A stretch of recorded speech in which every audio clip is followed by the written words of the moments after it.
다른 자동차 메이커들은 주가가 견조한데 왜 현대차만 최근에 주가가 총 4번의 자사주 취득 공시를 발표를 했어요. 그래서 그 취득 기간에 주가가 어떻게 됐는지,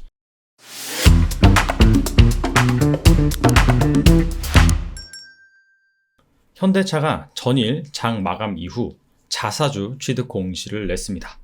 취득 규모는 보통주, 우선주 합쳐서 약 5천억 원 규모고요.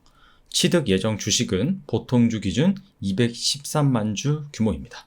전체 발행 주식수에서 1% 정도 취득하는 규모입니다.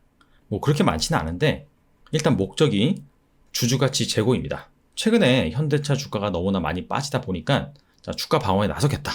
우리 회사의 주가가 너무 싸다. 이런 것들을 직접적으로 시장에 메시지를 던진 것이겠죠. 그렇다면 현대차가 이렇게 주가 안정 및 주주가치 제고 목적으로 자사주를 취득한 것은 약 2년 만인데요.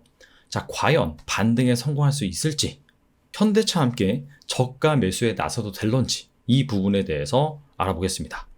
먼저 현대차를 비롯해서 글로벌 자동차 메이커들의 주가가 어떤지 살펴보도록 하겠습니다.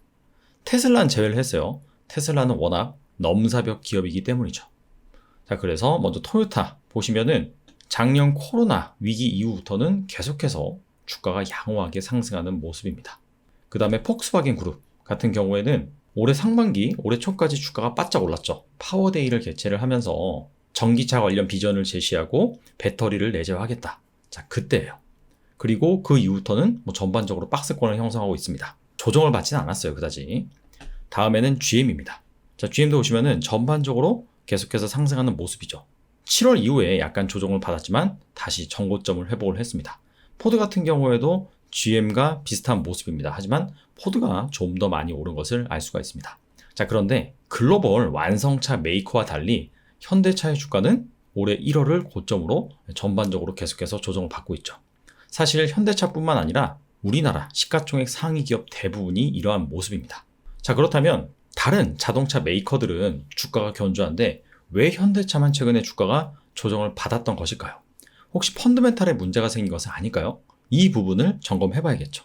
최근에 현대차 그룹의 전 세계 자동차 판매량 순위를 발표한 기사가 있습니다. 현대 자동차 그룹이 전 세계 자동차 판매 순위 3위에 올랐다. 그래서 1위 같은 경우에는 도요타 그룹이고 2위 같은 경우에는 폭스바겐 그룹이다. 그리고 그 뒤를 이어서 현대 자동차 그룹이 3위에 올랐다 라고 보도 자료에 나와 있습니다. 이게 11월 2일에 나온 데이터입니다. 그만큼 최근 데이터다 라고 볼 수가 있고 1월부터 9월까지 즉 3분기 누적 판매량 기준이에요.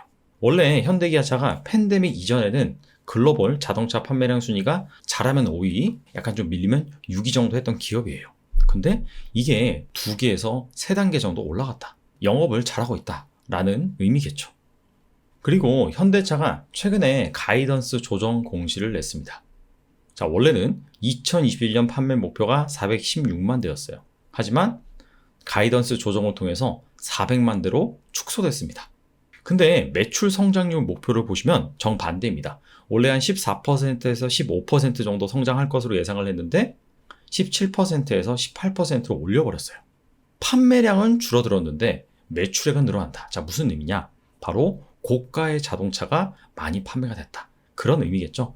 그렇기 때문에 영업이익률 목표 같은 경우에도 기존보다 0.5%포인트씩 올라가는 그런 수준으로 제시를 했습니다.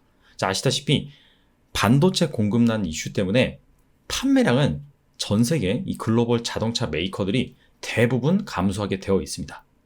그럼에도 불구하고 현대차 같은 경우에는 고가의 그런 자동차를 잘 판매를 해서 보시다시피 매출액과 영업이익률이 개선될 것으로 예상을 하는 것이죠.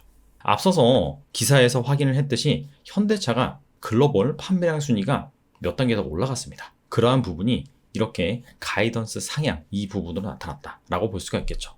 이번엔 자동차 기업의 멀티플을 올리는 요소죠. 바로 전기차 판매 대수 그 부분을 확인해 보겠습니다. 9월까지 누적 판매량입니다. 현대자동차 그룹이 글로벌 5위예요. 그래서 판매량 성장률 같은 경우에는 전년 동기 대비 67%입니다. 2020년에는 점유율이 7.7%였어요. 전기차 시장에서. 근데 2021년에는 5.4%로 좀 축소가 됐어요. 그래서 순위 같은 경우에도 작년 같은 경우에는 4위였는데 5위로 한 단계 하락했습니다. 자, 근데 현대차가 이렇게 순위가 하락했다라고 한다면 당연히 치고 올라온 그런 기업들이 있겠죠. 자, 대부분 어떤 기업들이냐? 상하이 자동차 그룹, BYD 그룹, 장성 기차 그룹, 즉 중국 자동차 업체들입니다. 중국 자동차 업체들은 내수 시장을 기반으로 판매량을 공격적으로 확대를 하고 있죠. 그렇기 때문에 이 판매량은 사실상 따라잡을 수가 없어요. 자, 글로벌 1위 테슬라 같은 경우에도 판매량은 늘었지만 결과적으로는 점유율은 많이 하락을 했죠. 그래서 이런 것들을 따져본다라고 했을 때는 사실상 현대자동차 그룹이 점유율은 하락을 했지만 중국 업체들이 워낙 자국 시장에서 많이 팔았기 때문이다. 그런 것들을 제외하고 본다라고 한다면 성장률 67%도 낮은 것이 아니죠. 그래서 이런 것들을 종합을 해봤을 때 현대자동차가 왜 자사주를 취득한다고 발표를 했느냐? 실적은 좋아지고 펀더멘탈은 견고한데 주가가 다른 글로벌 완성차 메이커에 비해서 상대적으로 너무 부진했기 때문에 그 이유가 아닌가 생각을 해볼 수 있습니다. 현대자동차가 지난 10년간 주가 안정 및 주주가치 제고를 목적으로 총 4번의 자사주 취득 공시를 발표를 했어요. 그래서 그 취득 기간에 주가가 어떻게 됐는지 그 부분을 보여드리는 그래프입니다. 먼저 2014년 11월부터 2월까지 취득을 했습니다. 이때 주가를 보시면 반짝 상승을 했다가 다시 약간 조정을 받는 그런 모습을 보였고요. 2018년 4월에도 자사주 취득 공시를 냈어요. 자, 참고로 지난 10년간 자사주 취득 공시를 냈을 때 취득 수량은 다 비슷합니다. 발행 주식수의 한 1% 규모예요. 그래서 딱 이렇게 같은 기준으로 비교하기 좋다. 자, 참고로 알아놓으시고요. 자, 아무튼 간에 2018년에는 완전히 실패했어요.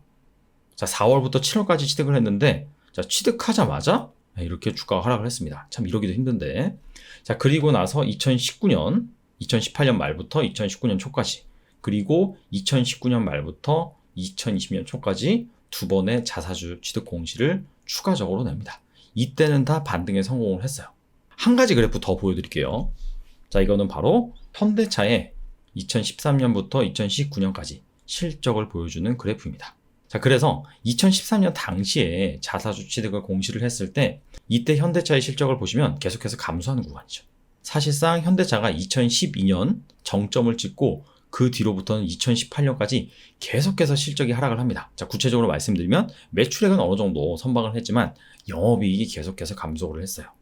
특히 2018년, 자, 이때 보시면 영업이익 감소율이 예년에 비해서 훨씬 더 심하게 나타난다는 것을 알 수가 있죠. 그리고 이때는 주가도 안 좋았어요. 종합주가지수가 2600을 찍고 2000까지 계속해서 조정이 나오는 국면이었습니다. 자, 이런 상황에서 실적까지 안 좋아 버리니까 아무리 자사주를 취득한다 한들 견딜 수가 없었던 것이죠.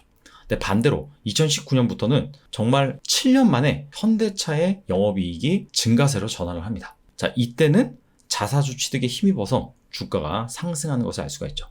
자, 이때 주가 하락했는데 이거는 바로 코로나 위기 때문이죠. 하지만 이 코로나 위기를 벗어나서는 주가가 상당히 많이 오르는 것을 알 수가 있습니다.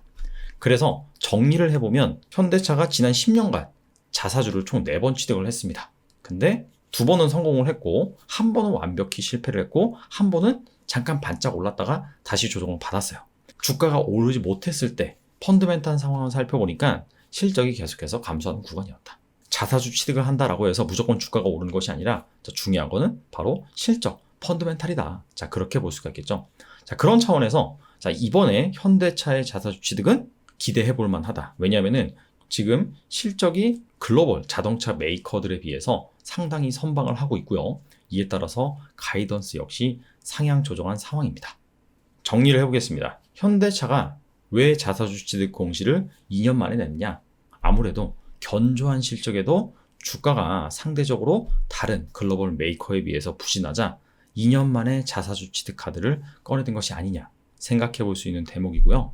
그리고 지난 10년간 과거 4차례 자사주 취득했을 당시에 주가를 살펴보니까 2번은 일단 성공을 했고요. 취득하는 구간에 주가가 올랐습니다. 그리고 한 번은 올랐다가 다시 하락을 했고, 한 번 같은 경우에는 그냥 계속해서 하락을 했죠. 자, 그래서 실패한 사례를 살펴보니까 이때 당시에는 현대차가 계속해서 이익이 감소하는 구간이었습니다. 그래서 실적 감소 구간을 제외하고는 자사주 취득이 주가 방어 역할을 제대로 수행을 했다라고 볼 수가 있습니다. 자, 그런 차원에서 이번에 현대차의 자사주 취득 같은 경우에는 단기적으로는 좀 기대해 볼 수 있을 것 같아요. 왜냐하면은 최근에 현대차의 실적이 괜찮고 글로벌 판매량 순위도 올랐고 가이던스도 상향 조정되었습니다. 하지만 이러한 흐름이 계속해서 지속되기 위해서는 크게 두 가지가 선행이 돼야 되겠죠. 일단 국내 증시 디커플링 현상. 글로벌 증시에 비해서 우리나라 증시가 너무나 부진합니다. 여러 가지 이유가 있어요. 자, 아무튼 간에 이러한 디커플링 요소가 좀 해소될 필요가 있다. 자, 두 번째로는 내년 실적이 중요하겠죠. 올해까지는 괜찮아요. 내년 역시 자동차를 잘 팔아야 되는데 일반 내연기관 자동차보다는 당연히 전기차를 잘 팔아야 됩니다. 자, 주가가 EPS 곱하기 PR 이렇게 구현을 해볼 수가 있죠. 사실 일반 자동차를 잘 파는 거는 EPS가 증가하는 부분입니다. 하지만 정말 그 기업의 주가가 본격적으로 상승을 하기 위해서는 EPS보다는 PR이 올라야 돼요. 근데 이 PR을 올리는 요소는 바로 이 전기차를 얼마나 잘 파느냐, 미래에 이 자동차 시장을 얼마나 잘 대비를 하느냐, 그 부분입니다. 그래서 내년에 본격적으로 GV60, 아이오닉5, EV6, 현대자동차 그룹의 전기차가 본격적으로 미국에 출시가 되는데 자, 이 판매량이 중요합니다. 그리고 한 가지 좀 아쉬운 부분이 있어요. 자, GM 같은 경우에는 최근에 야심차게 이 전기차 관련된 비전을 제시를 했죠. 2025년까지 미국 전기차 시장에서 점유율 1위에 오르겠다. 그리고 전기차는 물론 소프트웨어, 신사업 등을 통해서 2030년까지 매출 규모를 현재 2배로 끌어올리겠다. 이렇게 공격적으로 비전을 제시를 했습니다. 자, 그러자 시장에서 좀 환호를 했어요. 그래서 현대차 같은 경우에도 지금 자동차 시장이 완전히 미래 성장산으로 바뀌었습니다. 그래서 이러한 상황에서는 좀 공격적인 그런 구체적인 비전을 제시를 해줘서 투자자들한테 어떤 확신을 심어줄 그런 필요는 있을 것 같아요. 자, 아무쪼록 현대차가 2년 만에 자사주 취득카드를 꺼내 들었는데 시장에서는 이 부분을 긍정적으로 좀 받아들였으면 좋겠네요. 오늘은 여기까지 하겠습니다. 감사합니다.